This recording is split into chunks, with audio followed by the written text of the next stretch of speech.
Yay! We are live, ladies and gentlemen, in the Spark Community Virtual Living Room. It is my honor to have these two brilliant leaders here with us today. I get the pleasure of introducing them, but first, before we get started, I just want to give us a quick overview because we have new members joining every day, and I just want to say welcome to all the folks who are new and to just remind you that this is a conversation. It's very informal. Every week we do a Spark Seat chat where we talk about courageous leadership, and we bring in our stories, and the answers are always different because everybody's story is unique and everyone's experience is so profoundly different. And I believe, just like the card game suggests, like the power of sharing our stories is the gift of this work. And so when we give ourselves the time to really break bread and break down and connect and break through, the power of our potential is limitless. And so it's so fabulous to see strong women leaders come together and support each other. In particular, I love shining a light on fierce female warrior leaders. And so it is an honor to introduce these two. They are the team of Meet Geraldine, but they're going to tell you more about what they do and why they're so uniquely different. Geraldine, who's in the middle here, is the founder of Meet Geraldine. It's a brand and web strategy business, and she has in-depth knowledge of web development, marketing, and her proprietary SEO 7 method. And I'm telling y'all, Geraldine, I've worked with her specifically on my website, and she's changed my life. Like, it is unbelievable the skill that this woman has. She's contributed to the success of several businesses worldwide. She holds over 20 years of experience with these industries and has been a leader for the most talented web development and graphic design production teams. Like, it's no joke. This woman is the real deal. For the past 10 years, the team at Meet Geraldine has assisted businesses to make sure their brand is polished and consistent everywhere it shows up, as well as exceeding their business goals. Which brings me to the other brilliant leader, Lauren, who helps leaders with their business goals. She's the co-owner of Meet Geraldine, and she is a brand and web strategy. She's at the brand and web strategy firm. She's passionate about supporting other entrepreneurs in defining their brands and really integrating it into the fabric of their business, resulting in consistency and growth. That is huge. She has a BA in Latin American and Latino Studies from UC Santa Cruz and an MBA from Mills College in Oakland. And so, yeah, she's a public speaker. She does workshops, one-on-one clients. She teaches entrepreneurship. Oh, you teach entrepreneurship at San Francisco State. Check that out. That's where I got my teaching credential. I didn't read it all the way to the bottom last time, I guess, because that's awesome. It's just been an honor to work with the both of you and to see you two shining in new and awesome ways. So welcome officially to the Spark Seat. Thank you. And thanks so much for having us, Rachel. We also have glowing things to say about you and your amazingness. Oh, so thank you. Awesome. Well, let's just dig in. So we always start with the same question. And if you all, again, it's a conversation though. So at any point, feel free to interrupt, jump in, ask a question, clarify. This is just, if we were in a living room, we would be sitting with crisscross applesauce legs like I am right now in my seat, and we would be enjoying some lunch. But not because of the time, we are here. And I want to hear from you all. How would you describe, every day it probably changes, but what's your definition of courageous leadership today? Who wants to go first? I'll go first. Courageous leadership for me is all about listening and being willing to hear whatever is coming to you from the other side, whether it be from your teammates, your colleagues, the potential clients, or your clients, and really being able to interpret, like, what is the message that they're giving to me, and from there share really authentically, being able to share in a way that actually creates results. So whether it's you're directing people and guiding them on what to do, or you're sharing solutions with the client, it's just really making sure that you're very clear about what's being said, no matter what it is that's being said, and like really answering from an authentic place. Nice. That's powerful. Thank you. For me, well, when I would think about courageous leadership, partially because of the word courageous, it's about having courage. And I've heard you, Rachel, break it down about heart and leading from the heart. And I really loved that definition that you bring to it. For me, courageous, it's like that. I start to get like a physical reaction to the word courageous, because it really, you're being pushed beyond what you may believe, or what or being pushed into like being someone that's going to make a decision based off of, maybe information you've gathered from other people, or just being true to your integrity. And I think that speaks to something about the branding, the idea of branding and brand process, because one of the things that we ask in that is, what are 5 adjectives that you want to be associated with your brand? And alongside that too, which correlates, is what are your core values?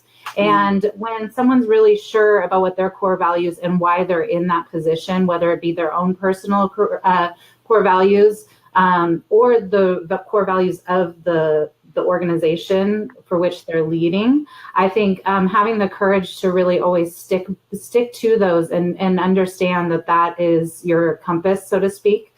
And not to get political or anything, but the other night I watched James Comey on Stephen Colbert, and he was talking about his decision back in the election when he came out about the Hillary Clinton emails, and he talked about why he did that. And whether, regardless of what you think about what the decision was that he made, in his description, I felt that he was being really true and courageous by doing something that he felt, when he looked at the structure of the law and the structure of what is right and wrong in terms of what he was leading, that he made the decision, even though he knew it was potentially a very unpopular one. And to this day, he's sticking by it. So I think really courageous leadership is about being anchored in value and sticking to it and doing things that, even if it's not the most popular thing to do. Yeah. Definitely hear that. Appreciate the connection to the core. Quick question. Are you hearing my voice? No, sorry. Are you? Are you, Geraldine? You're hearing it? Okay. Let me get my headphones. I always I start with the mic because it usually works. Sorry, y'all. Pardon the technical glitch. Let's see if this works better. Is that better? Yeah. Okay, let's just go with that. Cool. Thank you for those 2 examples. I think they connect to your personalities and what you do in this work in a lot of ways. I see both of your descriptions show up in who you are. And so I'd love to hear a story from each of you in terms of, just a moment in your life. And maybe very recently, it may be a small thing that you did or said, or it may have been very significant and life-changing. But when have you chosen courage over comfort, and what impact did that have on your leadership? Historically, for MeetGeraldine, first started, I was working solopreneur. Lauren ended up joining me after 6 years, and then we built a team.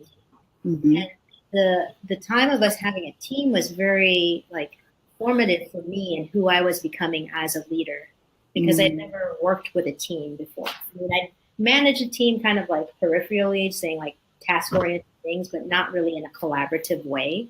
Mm-hmm. So as soon as I started doing that, I started to see our organization form before my eyes. So I had my fixed ideas of who MeetGeraldine was and how things should be. And then all of a sudden we're coming together as a team and collaborating to create who MeetGeraldine is and how we do things.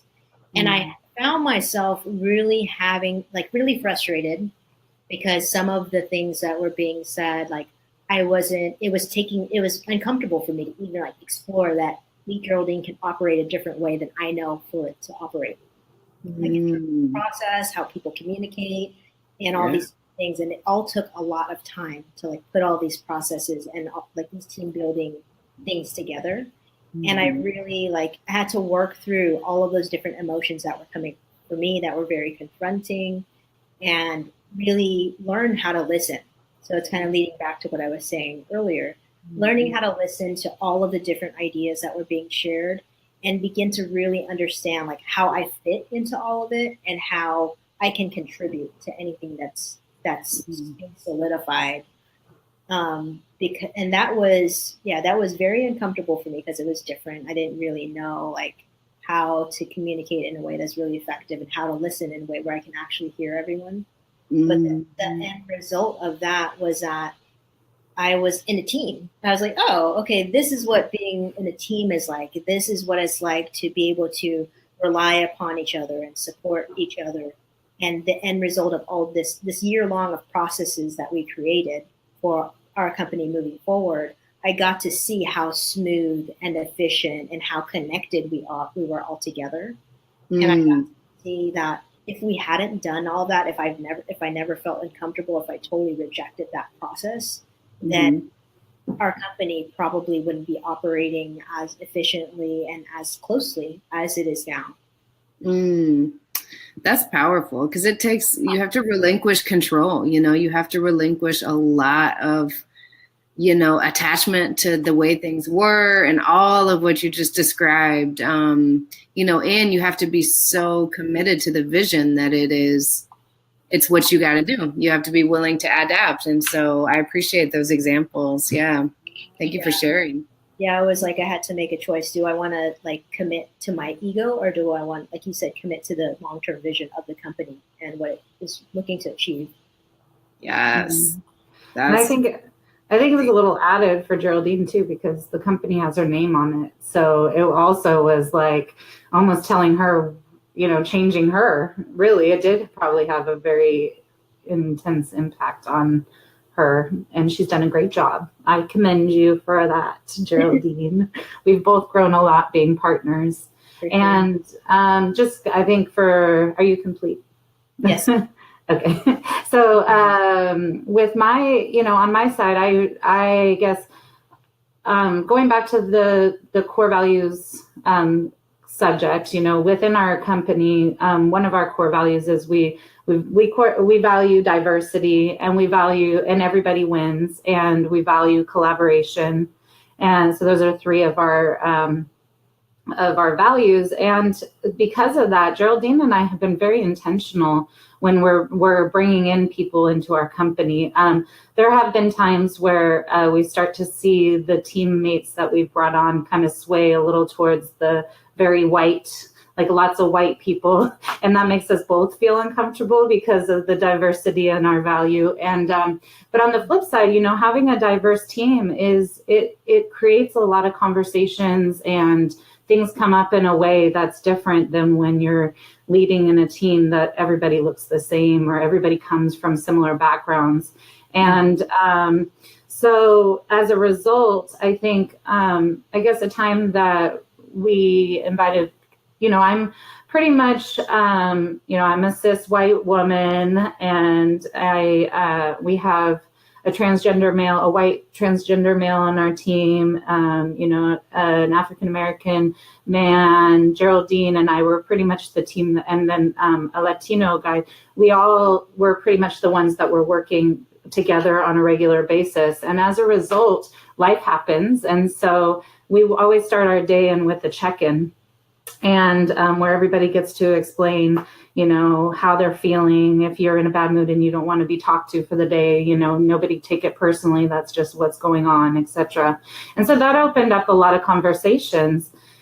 And we had a lot of conversations that were very uncomfortable for me in particular. I think as a white woman that tries to be empathetic and likes to see herself as someone that is progressive.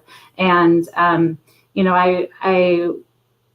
luckily, everyone on our team values collaboration and is open to having those conversations where we can share with each other what our thoughts and feelings or what their experiences in the world. And I think that there were a few conversations that inside, I just wanted to be like, okay, I'm the boss, we're done. We're not going to have that conversation anymore. And then I had to really dig deep and remind myself that first of all, that's not productive. Second of all, that's against our core values as a team and my personal core values.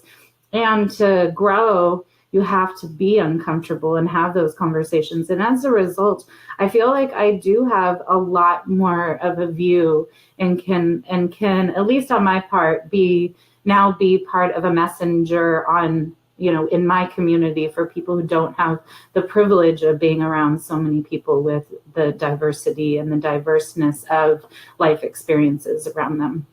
Mm.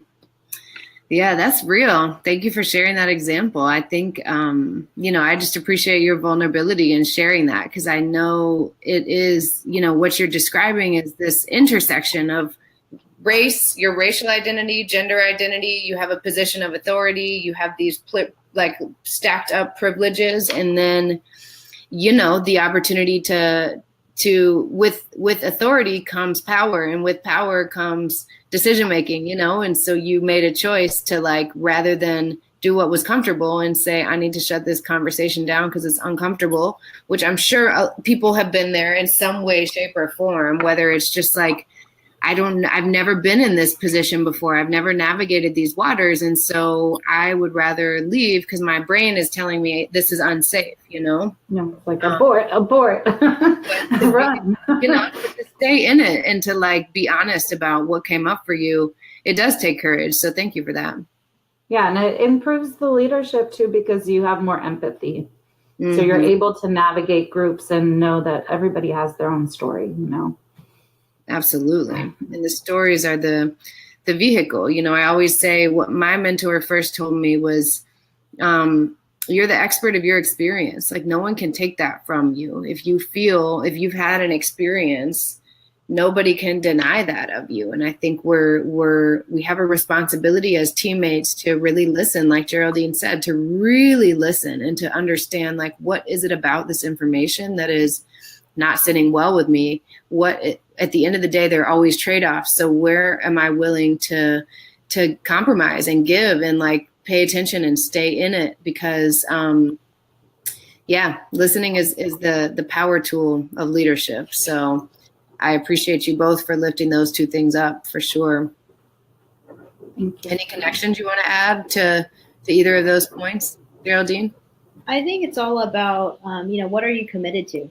As these uncomfortable feelings come up during your leadership journey, identify what those feelings are about and think about what's the end result. You're committed to a successful company that's in growth. Are you committed to the core value of leading a diverse team? What is it? And really keeping that at the forefront. And I feel like that's something that I learned from you, Rachel, when I participated in your retreat. I really got to be clear about how do I take all of my personal values as well as my my commitment to my company, and how do I move forward with those in the forefront, so that way anything that comes up for me that's uncomfortable, I'm thinking about my commitment to my team, my commitment to being a really great leader. It's really important, because otherwise you just get sidetracked with your feelings in the moment or the thing that you had taken personally, when at the end of the day, everybody has the same goal, which is the success of the company. To express their creativity, or whatever it is for the people on team. For sure. So tell us about what is your commitment to your people? Why what you all do is so unique. It's intentional branding is what I call it. It's so intentional.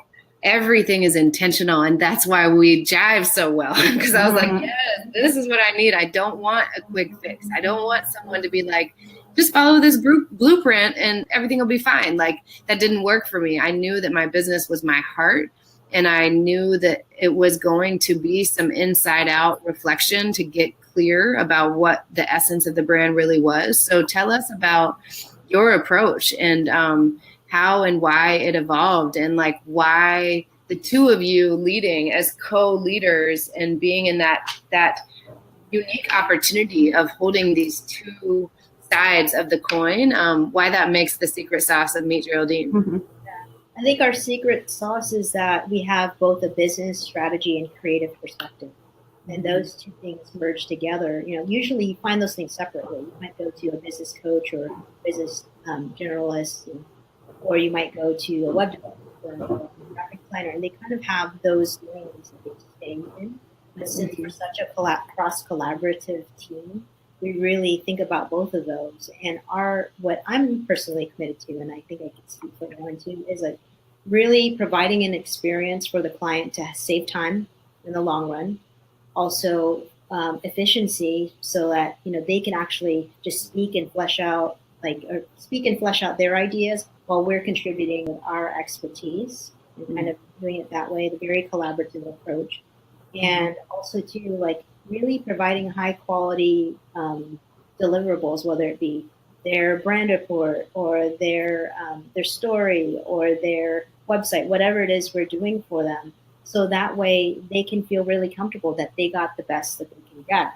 Because oftentimes what happens is I think that people just choose to go with kind of like that templated format, or that person who has one very one-sided perspective.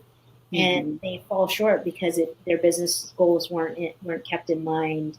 The long term wasn't really kept in mind either, and they don't get to experience like the ease of just doing everything all at once and everything being considered. Like I think that our holistic approach, or our cross collaborative approach, really gives people that opportunity to like really flesh things out in the very beginning, the very foundational pieces.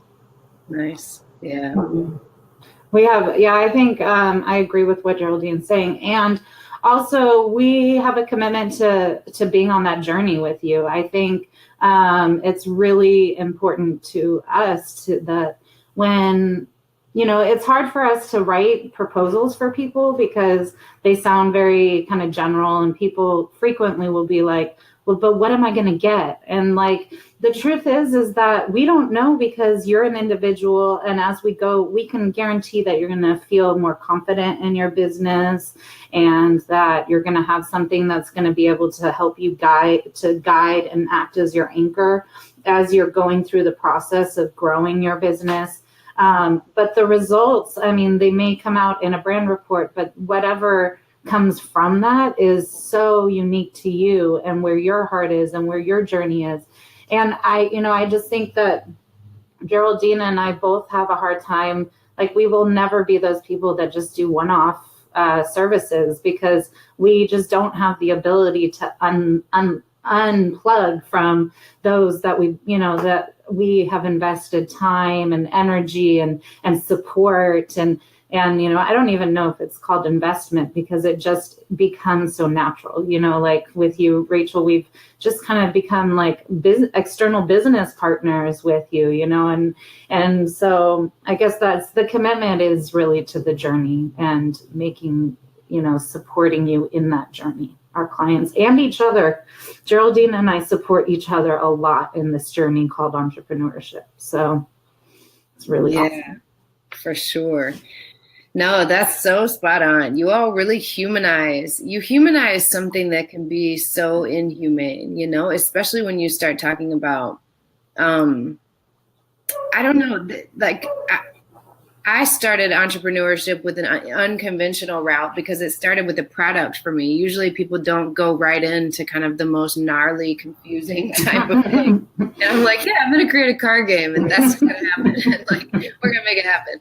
And I did, but I ended up, I listened to the people. The cool thing about the card game was it was the people. It was built by the people, with the people, the prototypes evolved, and people's input are in the box itself. Like, it's just there. It feels not me, but then when you're doing your personal brand, I think a lot of people, do this, which is we put ourselves last. We put all of our clients first, and our community and our family and our partner first, and then we're an afterthought. And I'm like, oh, let me just throw together something real quick. Like, let me just put something together.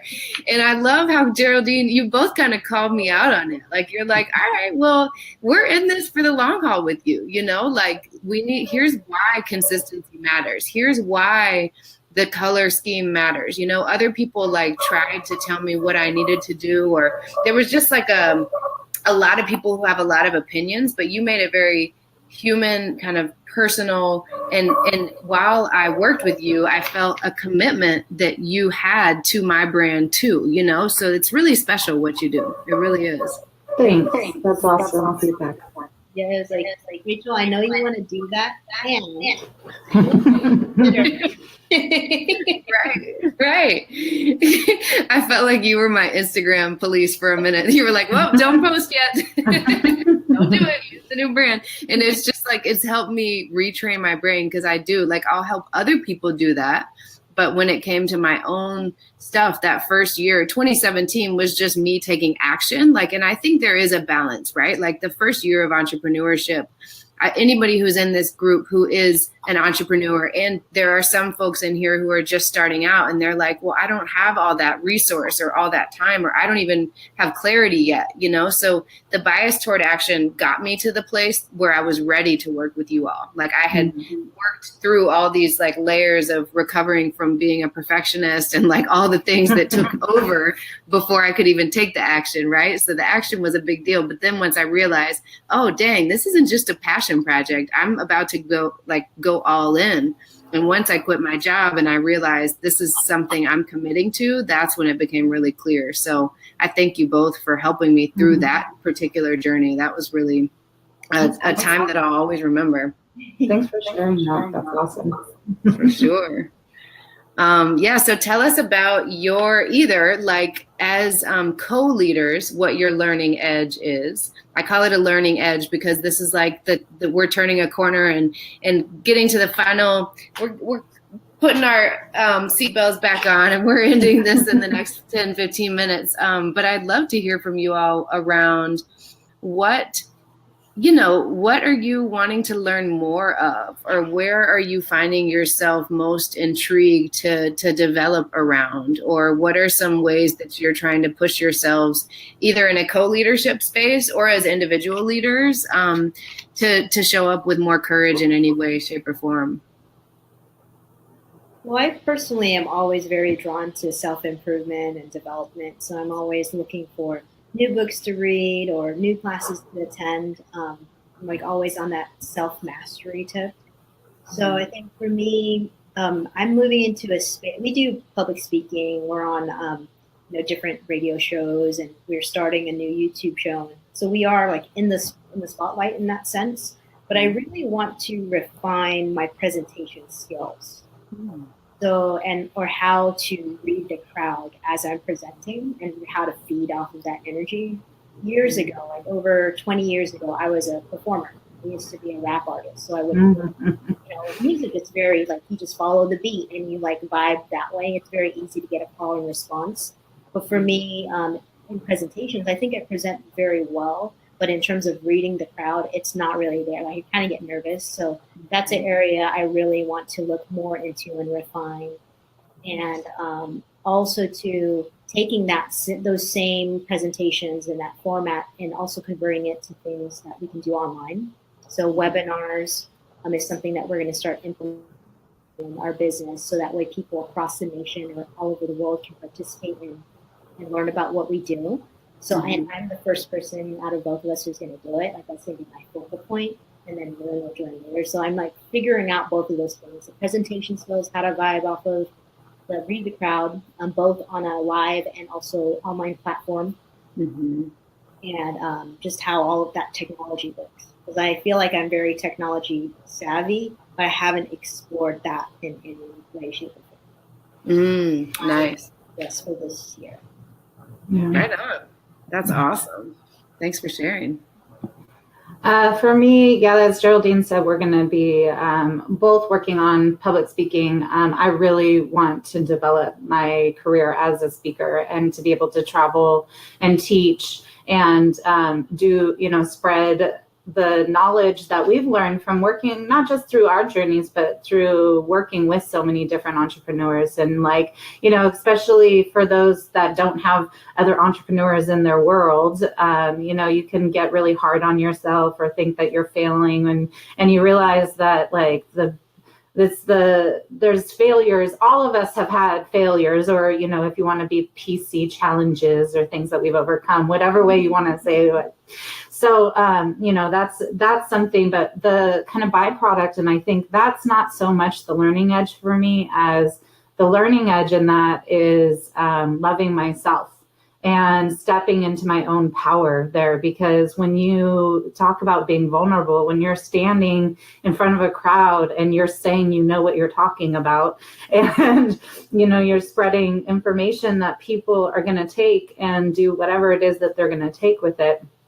And then also there's the more public you are, the more haters you have too. And so, I mean, really, I'm trying to get comfortable with like the goal of getting as many haters as I can, because, it's that same thing as saying like, trying to get as many no's as you can. At least you're like kind of being competitive. And there is a correlation between the number of no's you get and the number of yeses you get, just like the number of haters you get to the number of fans that you get. And so, I think for me, this work is, I'm turning 40 tomorrow, the day after tomorrow. And, and so, just like owning my 40s. I think all my life I've kind of thought about 40 as being that time when you're like officially an adult, meaning like you have some life experience under your belt and you really can be someone, you're stepping into the elder realm,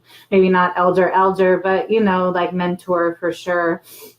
And so, yeah, really getting comfortable with the power and the knowledge that I have. So I'm bringing it inward for a bit. I've been very outward most of my life, and I think it's really a good time to get comfortable with me.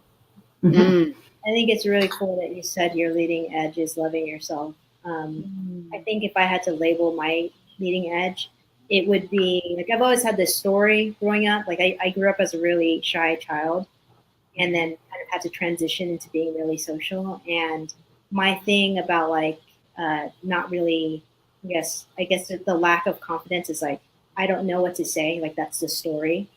So my leading edge is getting over the fact that I think that I don't know what to say in terms of interaction with people. Yeah. That you are enough. Like sometimes the silence is better than the words, actually. I think there's so much beauty in both of those reflections. I'm still like taking them in fully. That was powerful. Thank you. What a gift, to be reminded of the importance of, setting intentional goals, hearing those, the goals around doing a webinar and turning a corner and doing more engagements, speaking engagements, facilitation. Facilitative leadership is a skill. It's like its own competency of leadership. And I still I'm always going to be a work in progress, but I've taken countless courses on facilitative leadership and how to like actually both take the lessons that I had from teaching and apply them to adult learning and adult learning theory and all of what's at play when adults are in a room and they have to like invest their way into what we are sharing. And it's complicated and gnarly and some of the most rewarding, exciting work that I get to do. So I love that that's the learning edge. Secretly, I'm just like, I can't wait to talk to you about facilitative leadership. And then, the loving yourself is such an important reminder now more than ever, because we can be so quick to put others first. We all have our coping mechanisms under stress, especially with social political stress. And so just remembering that like we are only as good as how much we love ourselves, and people can feel it. And I was telling my dad the other day, I was in Oregon visiting him, and he said something about like, if you can do this, you can do anything. And it was this beautiful thing. And I was like, oh, snap. If you love yourself, you can love anyone. Like legit, you can, nothing gets to you when you really are in a like deep self-love space. And I think I'm working toward that. Like I've dedicated my life to that journey. And I think it's so within reach, because I'm like, I'm all about loving people. You aren't going to bring me down. I'm going to love the mess out of you and like the hate out of you and the harm out of you. Like we're going to have a conversation. So that's my goal. I'm going to keep hearing my dad. Like when you love yourself, you can love anyone. And that, imagine how much better the world would be if people actually just looked inward and took some time to reflect, like you're saying that you're committing to do, Lauren. So thank you for sharing that. Thank you. Right on. Well, so you've got some stuff on the horizon. You all are, you've got your YouTube channel. Tell us more about anything that I didn't ask you that you want to share, or yeah, just how people could stay connected or why they might want to stay connected with you, or anything else that you feel, yeah, moved to share. Yeah, so in mid-May, we are actually launching a YouTube talk show, which Rachel was one of our guests for Yay. when that launches. But it's called Doing the Damn Thing, and it's ourselves and our one of our colleagues named Nicole, who runs Epiphania magazine, and she's also a marketing person as well. And every week, it's a conversation about an aspect of entrepreneurship. So real life examples of how we've dealt with things or challenges, and asking each other questions. And we usually have a fourth guest as well, where they get to talk and contribute information about it too. So we're really, really excited about that. Doing the damn thing. I love that. That's awesome. Yeah, we're really excited about that. And it came about so organically too. So, and it's again about that, it's that idea that we are in Oakland, California, where the entrepreneurship culture is thick. However, not everybody gets to have so many opportunities to be around entrepreneurial minded people. So it's just, it's like going back to what I was saying about challenges and, you know, we just sharing everything so that people know that they are not alone. And especially as entrepreneurs, people think we're crazy. So now we can say we are all crazy. So it's okay. You can be fine. So yeah, I think that, and then, also, if you guys, I mean, you can connect with us, of course, through our website, MeetGeraldine.com. That's MEetGeraldine.com, and on LinkedIn too. Geraldine and I are both always open for conversations. We love connecting with people. So, you know, we can do online formats, anyone across the globe. We're travel oriented. We'd love to connect. If you come to the Bay, please let us know. And we can, you know, we have happy hours at our office building every other Friday, and we'd love to have you join. Yeah. So, yeah. Awesome. What did you say? That it's a big mansion. Yeah. We're in a mansion. Places, I love it. I love the Bellevue. That was awesome. And right on. Yeah, go ahead. On email too, if you want to email both Lauren and I in one shot, you can email beseen, BESEEN @meetgeraldine.com, and it goes to both of us. Oh, cool. Right on. Nice. Wonderful. Well, any final words or anything else you want to share with folks before we close out officially? Well, I appreciate you for having us on the show. We love to conversate and share with fellow entrepreneurs. So this has been great. Yeah. I just want to say, I was thinking about leadership in general, and I was thinking, you know, there are really three guiding like quotes for the way I look at, maybe four. There are general ones that we all know, but that really resonate, which are like, teach a man to fish and he'll eat for a lifetime. You know, I saw that in 5th grade, and I remember seeing it over a door and being like, oh, I get that. Do unto others as you'd have done unto you, for sure. I always try to think, well, how would I want that information delivered to me if I was that person in that situation?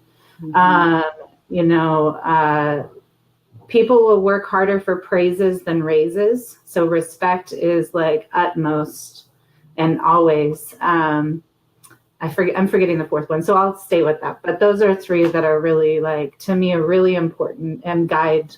They're somewhat of my core values for leadership, I guess. Yeah, that's beautiful. Praises over raises. I like that.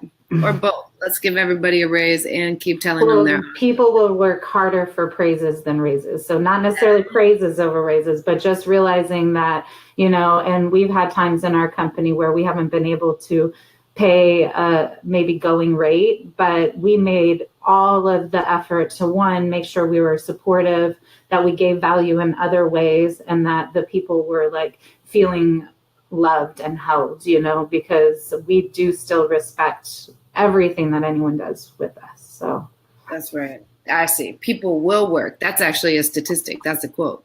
Yeah. People who will work. I got you. That's Yeah. powerful psychology right there. Yeah. Right on. Well, thank you so much. Thank you for sharing. Thank you for doing what you do. Thank you for the impact you've had on Spark and for being here. It's been a pleasure chatting with you two.